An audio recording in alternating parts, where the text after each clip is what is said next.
আসসালামু আলাইকুম সবাইকে। আশা করি সবাই অনেক ভালো আছো। কৃষিগুচ্ছ ভর্তি পরীক্ষার প্রিপারেশন যারা নিচ্ছ তোমাদের উদ্দেশ্যে কিছু কথা বলি। তোমাদের এখন করণীয় কি? করণীয় হচ্ছে লেগে থাকা। আশেপাশে মানুষ যায় যে যাই বলুক, তোমার করণীয় হচ্ছে লেগে থাকা এবং নিজের আত্মবিশ্বাস ধরে রাখা। দুইটা জিনিস মনে রাখবা।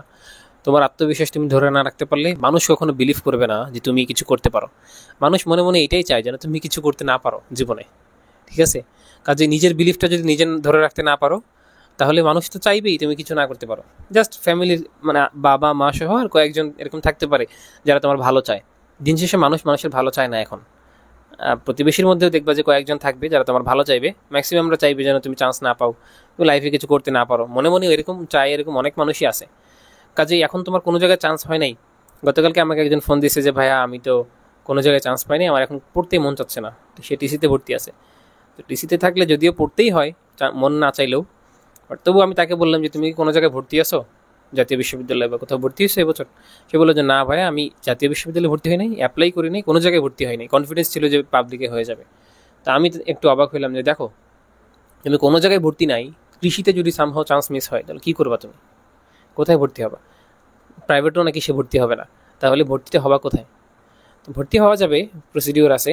ব্যাপার হচ্ছে যে পরে তো আসলে জাতীয় বিশ্ববিদ্যালয়ে আর ভর্তি হওয়া যাচ্ছে না। সে একটা ভুল করছে, জাতীয় বিশ্ববিদ্যালয়ে অ্যাপ্লাই করে রাখে নাই। তো কৃষির জন্য পড়তে মনে চাইবে না কেন? এখন তোমার তো আর দেয়ালে পিঠ থেকে গেছে। তোমার সিচুয়েশন হচ্ছে দেয়ালে পিঠ থেকে গেছে, তাহলে তোমার এখন পড়বা না কেন তুমি? এটা হচ্ছে আমার, তার কাছে আমার প্রশ্ন ছিল যে মানুষ যখন দেয়ালে পিঠ থেকে যাওয়া আসলে কি মানে? তুমি পেছনের দিকে যাচ্ছ যাচ্ছ, এখন দেয়ালে পিঠ থেকে গেছে, সামনের দিকে তাকানো ছাড়া কোনো গতি নাই। এরকম সিচুয়েশন তোমরা এখন।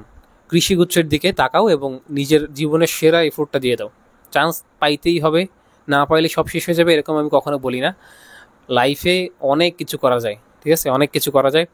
তুমি, মানুষ ব্যবসা করে এমন এমন জিনিস করতেছে যেটা পড়ালেখা করে জীবনে সম্ভব না। ঠিক আছে?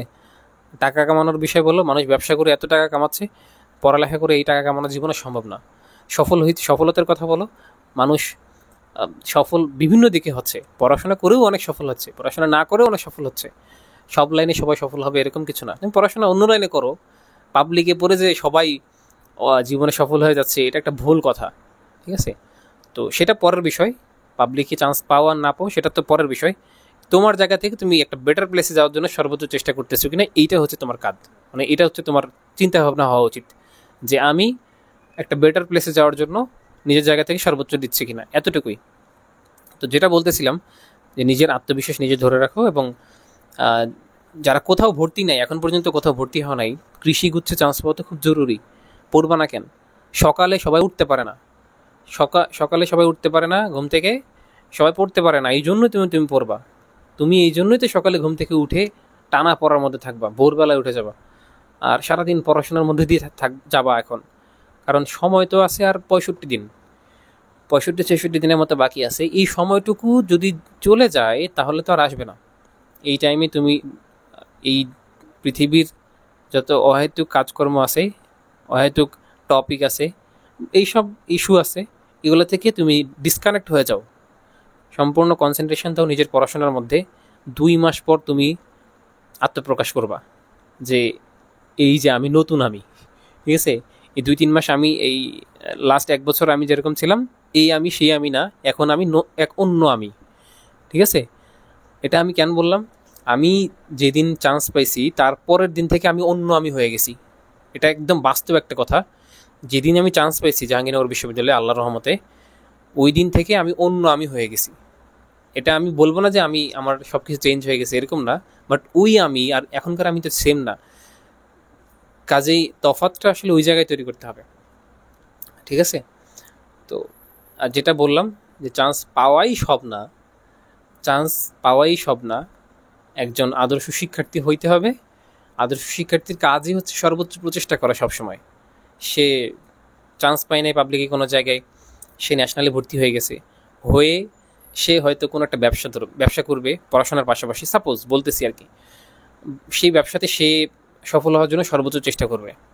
ধরলাম সে পড়াশোনা করবে, একাডেমিক পড়াশোনা করবে, একাডেমিক সিজিপিএটা অনেক ভালো রাখার চেষ্টা করবে এবং ভবিষ্যতে চাকরির প্রিপারেশন নেবে।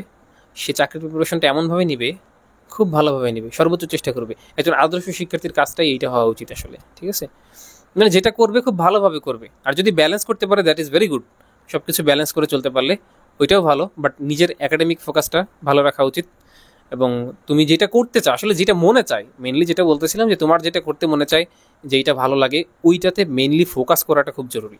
ওইটাকে 10 গুণ দিয়ে ওইটাই ভালোভাবে করতে হবে। তুমি যদি এখন কৃষিতে চান্স পেতে চাও তাহলে 10 গুণ দাও তোমার যে প্রচেষ্টার সাথে, এখন যে প্রচেষ্টা করতেছো ওই প্রচেষ্টার সাথে 10 গুণ দিয়ে ওইটাই করো। কৃষিতে চান্স পাওয়ার জন্য সর্বাত্মক চেষ্টা করো। তো আশা করি আমার কথাগুলো বুঝতে পারছো সবাই। ভালো থাকবে। আল্লাহ হাফিজ।